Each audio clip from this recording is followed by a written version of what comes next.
Plot hole. Noun. An inconsistency in narrative or character development of a book, film, television program, etc. Today we're talking about some plot holes in Doctor Who, so get ready yep. Let's do it.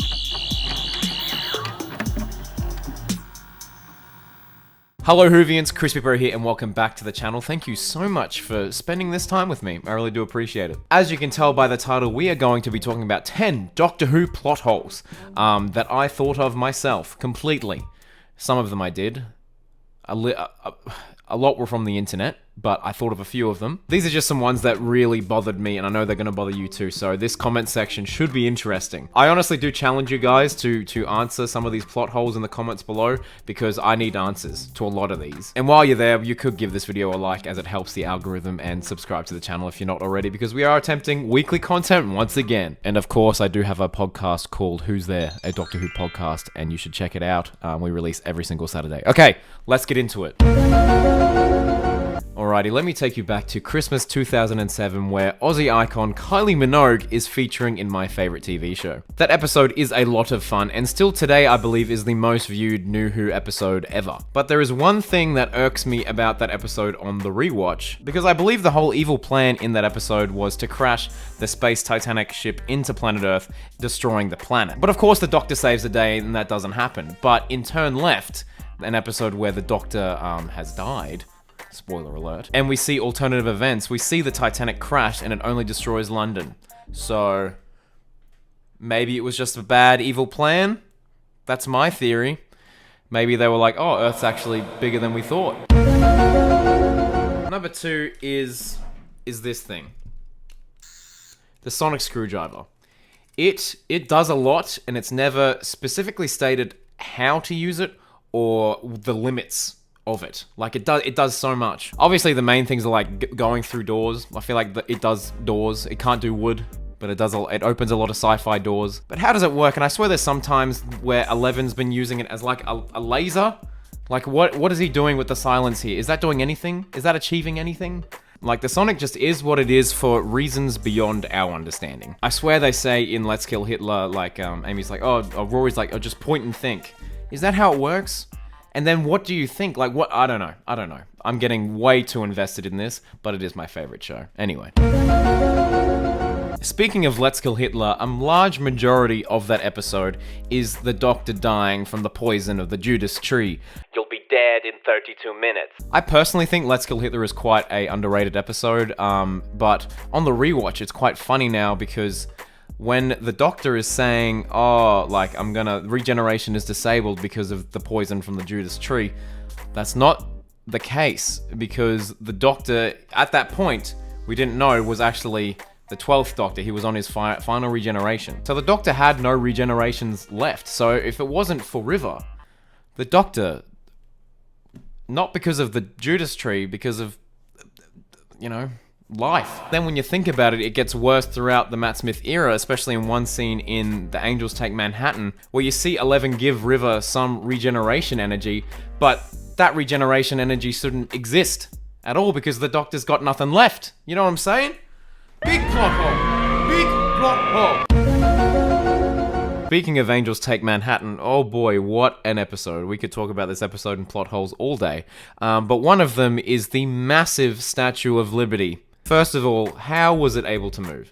How was it able to move? Because I feel like, it's one of the biggest tourist attractions in the world. It has eyes on it all the time, and the angels are quantum locked. If you're telling me the Statue of Liberty is a weeping angel and no one looked at it, it was able to walk across water to Winter Key, and what did it do there? It was just big and scary. It didn't actually do anything. I don't know. And plus, the Statue of Liberty is copper and man-made, so I don't know. It's a really cool set piece. I get it. It looked great in the trailer, but practically, plot-wise, it's a TV show. There's bound to be plot holes. But that one does irk me a little bit because I'm like, how? Alrighty, another one from the Angels Take Manhattan. This one is heartbreaking because that was Amy and Rory's final episode, and the way they died. Basically, they got sent back in time, and the Doctor could not visit them in New York because of all the time distortion there, and the TARDIS wouldn't actually be able to land. And so in the moment, you're like, oh, that's so sad. But the more you think about it, you're like, hang on, wait, what? The Doctor has quite a few options here. He could park just outside of New York, get a taxi in. That's no worries. It is established in that episode that River's vortex manipulator was actually able to maneuver through those, like, time fields, I guess, and was able to land safely in New York. So I think the 11th Doctor was like, nah, see you later, Amy and Rory. We had our fun, but this is the perfect excuse for me to move on to Jenna Coleman. And to add insult to injury, the Doctor actually does go and visit New York when Amy and Rory would, I guess, be alive. I think the dates line up from their gravestones. But in The Return of Dr. Mysterio, not Doctor Who's best episode, but that takes place in New York. And there is a slight reference to the fact that time's a bit wonky in New York. I mean, I guess the Doctor did have a different face. But still, I don't know. Ugh! Alrighty, let me take you back to one of the strongest episodes from Series 1, Christopher Eccleston's series, Father's Day.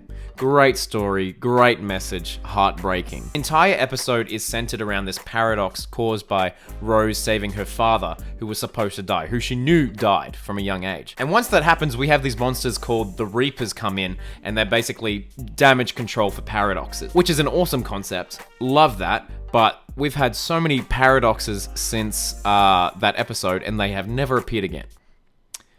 At all. Like, honestly, the Reapers would have had a field day in the Matt Smith era. Like, there were so many timey-wimey stories. That one's always bothered me, but I've seen some people try and explain it online. So, Crispy Pro people, with all of these, leave your comments, please, because I need some answers. Let me hit you with a name right now, and then see if you can explain this. Orson Pink.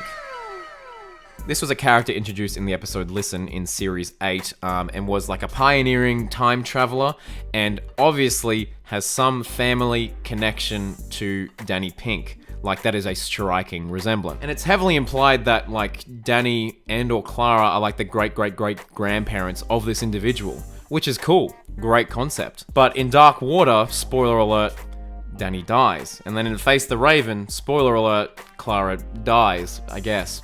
Hellbent, we'll touch on Hellbent later. So who is Orson Pink? Is it just another person in, you know, the Pink family that just happened to have this striking resemblance? Maybe that's an easy explanation. Maybe that's a cop-out. I don't know. Why did that light turn off? But I only bring this up because I swear there's a moment in that episode where it's like teasing that, oh, by the way, Clara, like, I'm from you and Danny's future, like, you and Danny are a couple. And you're gonna have babies.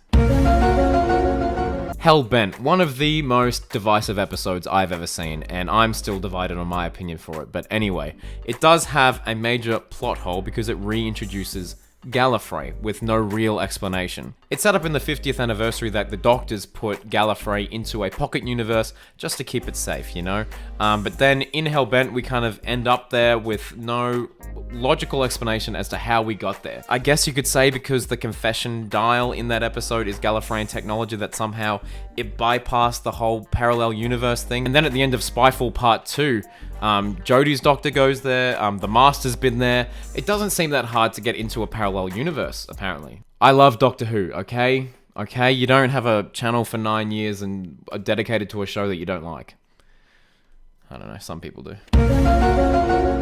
Now onto the episode before it, Heaven Sent, one of my personal favorites. It's almost perfect, 99.9% there, except there's one question that irks me, and it almost irked me the first time I watched it. So the entire premise of the plot is that, you know, the Doctor is in this cycle and everything resets, like the rooms reset every single time the Doctor dies. Everything in the castle does reset, except for the wall. I get it, it's a beautiful message about resilience, and it's got, you know, one of the greatest scenes in New Who, but it's never explained why the wall doesn't reset with everything else. Like, give me a throwaway line. I guess it's kind of hard for anyone to explain what's going on because it's just Capaldi in that episode.